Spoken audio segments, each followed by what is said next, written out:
আসসালামু আলাইকুম ওরহমতুল্লাহি বারাকাতুহু। কি অবস্থা সবাই, কেমন আছেন? আশা করি আপনারা সকলে ভালো আছেন। নিয়ে আসলাম আপনাদের জন্য আরও একটি নতুন গল্প। আর যারা যারা আমাকে এতদিন মিস করছেন তারা এখনই লাইক, কমেন্ট অ্যান্ড সাবস্ক্রাইব করে দেন। তো চলুন আর দেরি না করে এখনই শুরু করে দেওয়া যাক আমাদের আজকের ভিডিও।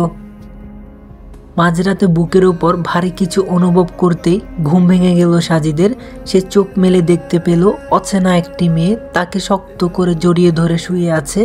মেয়েটার দিকে তাকিয়ে অবাক হয়ে ভাবতে লাগলো মেয়েটাকে, আর এখানে বা কি করে এলো। তারপর সে মেয়েটাকে ভালো করে স্ক্যান করতে লাগলো। মেয়েটা দেখতে নিঃসন্দেহে অসম্ভব রূপবতী, উজ্জ্বল শ্যামলা গায়ের রং আর কাজল কালো দুটো চোখ। পৃথিবীর যে কোনো পুরুষ তার চোখের দিকে তাকিয়ে হাজার পথ পাড়ি দিতে পারে নির্দ্বিধায়। মেয়েটা গোলাপি বর্ণের, পাতলা ঠোঁট দুটো অনাবৃত কাঁপছে, হয়তো কিছু বলার চেষ্টা করছে।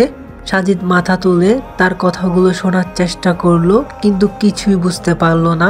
সে মেয়েটাকে কিছু জিজ্ঞেস করতে যাবে, তার আগেই সাজিদের মামা মামি এসে হাজির হলো।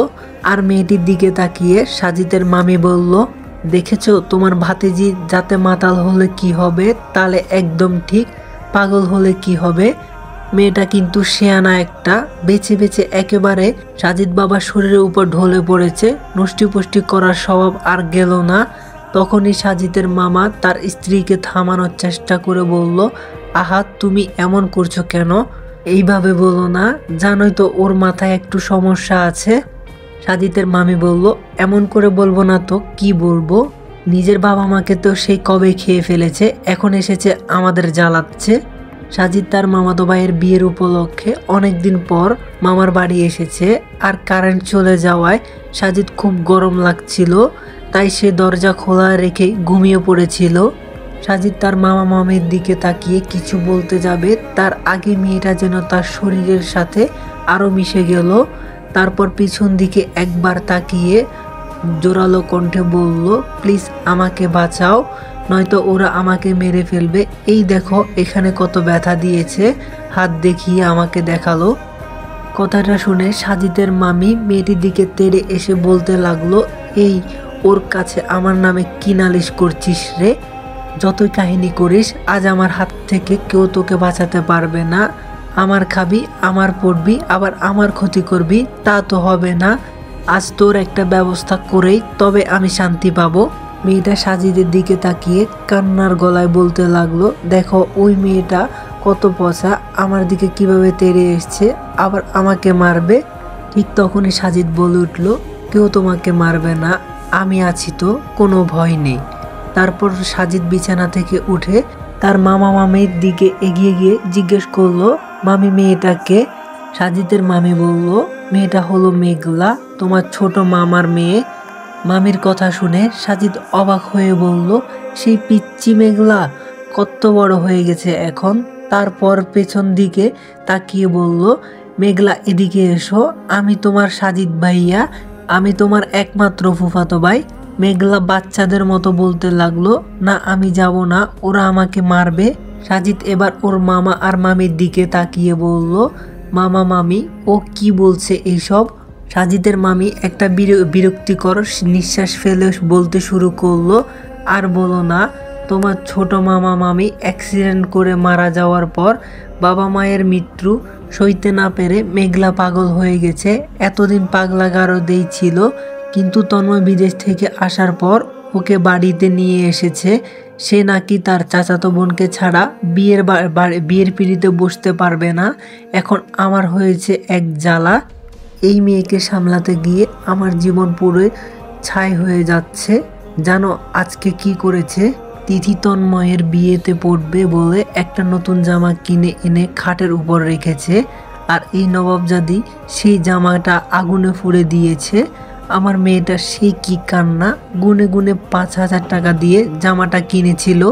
মেঘলা আবার বাচ্চাদের মতো কান্নার সুরে বলতে লাগলো, তিথি আপু শুধু নিজের জন্য জামা কিনে, আমার জন্য একটাও জামা কিনে না, তাই তো জামাটা আগুন ধরিয়ে দিয়েছি। ঠিক তখনই সাজিদের মামি রেগে বলল, দেখেছো কি বলে মেয়েটা, একটা থাপ্পড় দিব। অভিমানী গলায় মেঘলা তখন বলল, দেখেছো ভাইয়া আবার আমাকে বকা দিচ্ছে। ঠিক তখনই মামি বলে উঠলো, এই তোর ভাইয়ে আমাকে কি করবে রে? আজকে আয়, তোকে মজা দেখাবো। নিজের বাবা মাকে তো সেই কবে খেয়ে ফেলেছিস, এখন যে এসেছিস আমাকে জ্বালাতে। সাজিদ তখন মুচকি হাসি দিয়ে বলল, আহা মামি, এমন করে বলবো কেন? বাচ্চা মেয়ে বুঝতে পারেনি তাই এমন করে ফেলেছে। মামি তখন বলল, তুমি বুঝতে পারবে না বাবা, ও সব বুঝে, শুধু পাগলের ভান ধরে থাকে। তারপর সাজিদের মামি মেঘলার দিকে তাকিয়ে বলল, ওই এখনো এখানে বসে আছিস কেন? আয় ঘরে আয়। মেঘলা বলতে লাগলো, না না আমি যাব না, তোমরা আমাকে মারবে। মামি বলল, যাবি না মানে? তখন আমি বললাম, তোমরা ঘরে যাও মামি, আমি ওকে বুঝিয়ে বলছি। মামি তখন বলল, বাবা তোমার ঘুমের সমস্যা হবে, আর তাছাড়া ও পাগলের মতো ভাং ধরে থাকে, ওকে বুঝাতে পারবে না, ও শুধু বুঝে চাবুকের বাড়ি। তখন আমি বললাম, মামি তুমি জানো না, আমি বুঝাতে পারবো, তুমি ওইটা নিয়ে টেনশন করো না, তুমি যাও। সাজিদের কথা শুনে মামি রেগে গজগজ করে সেখান থেকে চলে গেল, পেছনে পেছনে তার মামাও। তারপর সাজিদ মেঘলার সামনে হাঁটু গেড়ে বসে বলল, এখন ভয় করছে? মেঘলা তখন বলল, না একদম না, তুমি আমার খুব ভালো ভাইয়া। সাজিদ তখন বলল, তাই বুঝি? মেঘলা বলল, হ্যাঁ তো। সাজিদ তখন বলল, তাহলে আমি যা বলবো তাই শুনবে? মেঘলা তখন বলল, হ্যাঁ। সাজিদ তখন বলল, তাহলে যাও এখন নিজের রুমে গিয়ে ঘুমিয়ে পড়ো, অনেক রাত হয়েছে। মেঘলা তখন বলল, না আমি যাব না, ওখানে তিতি আপু আছে, আমাকে মারবে, আমি এখানেই থাকবো। সাজিদ তখন বলল, কিন্তু এখানে যে আমি থাকবো? মেঘলা তখন বলল, না আমি এখানেই থাকবো। আচ্ছা আমরা তো একসাথেই থাকতে পারি, তুমিও থাকো আমিও থাকি, সমস্যা কি? আমি আর তিতি আপুও তো এভাবেই থাকি। সাজিদ বুঝতে পেরেছে একে যুক্তি দিয়ে কোনো লাভ নেই, তাই সে বলল, আচ্ছা তুমি এখানে ঘুমাও, আমি বারান্দায় থাকি। মেঘলা তখন বলল, তুমি বারান্দায় থাকবে কেন? ওখানে তো কোনো খাট নেই, তুমি এখানেই থাকো আমার পাশে। সাজিদ তখন বলল, পাগলি তুমি জানো না বড় হলে ছেলে মেয়ে একসাথে থাকতে নেই? মেঘলা তখন বলল, তাই? আচ্ছা তাহলে তুমি বরং বারান্দায় যাও, কিন্তু আমার যদি ভয় করে? সাজিদ তখন বলল, ভয় পেলে ডাকবে আমায়। এই বলে সাজিদ তার গিটারটা নিয়ে বারান্দায় চলে গেল।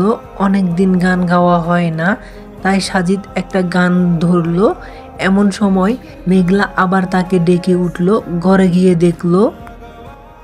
তো গাইস ভিডিওটা কেমন লাগছে ওইটা কমেন্ট করে জানাবেন। অনেকদিন পর আপনাদের মাঝে ব্যাক করছি, তো নতুন ভিডিও সবাই ফটাফট like comment share and subscribe করে দেন।